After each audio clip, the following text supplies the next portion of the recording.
Asalaamu calaykum kulanti wanaagsan daawadayaasheena qiimaha iyo qadarinta inaga mudano soo dhawaada muuqaalkan oo nagu hadlayno hadalhayntii baraha bulshada ee ka dhalatay soo saaritaankii shuruucdii ku aadanayd in xogtaada aad ku xirto Facebook ama haddaad si kale u dhigno isku xirka ama in si isku mid ah loo maamulo WhatsApp iyo Facebook iyo Instagram. haddaad ku cusub tahay subscribe saaro oo furo calaamadda degniinta, like saaro, sii share garee asxaabtaada la wadaag. mahadsanid. waa qadiyad mugdi ah oo horeysay dhammaan jiritaanka WhatsApp. muuqaalkiisa iyo kalsoonidiisa ayaa meel adag maraya, waxaana amarku uu ka sii daray markii WhatsApp ay soo saartay shuruuc khasab ay tahay in xogtaada Facebook lagu xiro, taasoo la macno ah in lagu maamulo hal siyaasad sida ay soo saareen mas'uuliyiinta applicationada Facebook, Instagram iyo WhatsApp. barnaamijkan lagu sheegay beddelka WhatsApp ee Signal ayaa baraha bulshada laga hadlayaa, taasoo dhaawac ku ah jiritaanka applicationka balaayiinta qof ku xiran tahay ee WhatsApp. aasaasaha Twitterka Jack Dorsey waxa uu dhiirigeliyay isticmaalka Signal halkii laga isticmaali lahaa WhatsApp sababo la xiriira jebinta asturnaanta isticmaalaha.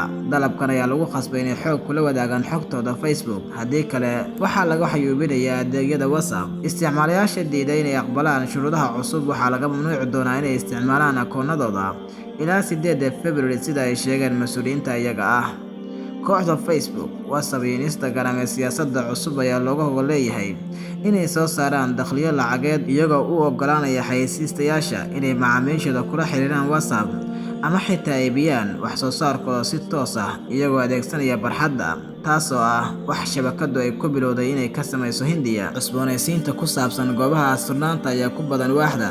waxaanu siinaynaa isticmaalayaasheena dhammaan macluumaadka loo baahan yahay si loo xaqiijiyo isbedelada dhici doona ilaa 8 February. barnaamijka fariimaha ugu aaminka badan adduunka ee loo yaqaan Signal ayaa si adag ula tartamaya WhatsApp. Moxie Marlin Speak, oo ah abuuraha barnaamijka, ayaa ku sheegay bayaanadiisii hore, Signal wuxuu marayaa isbedelo badan kadib markii la sameeyay si loo sameeyo isgaarsiin sir laga dhigayo mid fudud si qof kasta uu isticmaali karo. Matthew Roosevelt, oo loo yaqaan Moxie Marlin Speak, waa ganacsade Mareykan ah, cilmi baare ku takhasusay cilmiga loo yaqaan cryptologist iyo cilmi baare amniga kombiyuutarada. waa hal-abuurka Signal, waana aasaasaha Signal Foundation. WhatsApp wali waa nidaamka fariinta la doorbido ee adeegsadayaal badan balaayiin isticmaale ah, laakiin in badan ayaa raadinaya ikhtiyaaro kale marka la eego walwalka sii kordhaya ku hareeraysan lahaanshihiisa Facebook. inkastoo WhatsApp ay taageerto sirta, Signal waxaa loola jeedaa adduunka oo dhan inuu yahay mid ka mid ah barnaamijyada fariimaha ugu aaminka badan,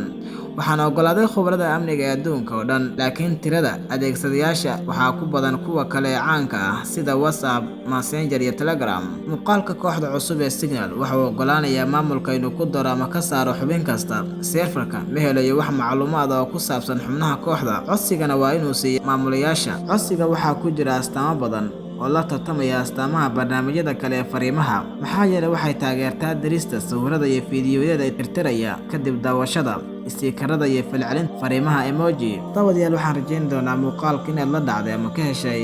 waxaan ka codsanaynaa sii share garayso si asxaabtaada u gaaro. waxaan soo gudbin doonaa applicationkan Signal, isticmaalkiisa, halka laga helo, iyo waxa uu kaga duwan yahay WhatsApp, maxay tahay farqiga u dhexeeya, iyo sidoo kale Signal ma noqon karaa mid WhatsApp ka wanaagsan in badan. intaa iyo ka badanba waxaan kasoo diyaarin doonaa muuqaal. daawada, waxaan rajayn doonaa inaad la socoto. mahadsanid. si aad u hesho xogo iyo macluumaad badan oo ku xiiso geliya, hadda booqo oo subscribe dheh channelkeena Iliska Dunida, oo ka mid noqo boqolaalka qof ee ku xiran channelkeena. nagulana soo biir caalamkan cusub oo aad ka faa'iidi doontid xogo iyo macluumaad ka yaabiya.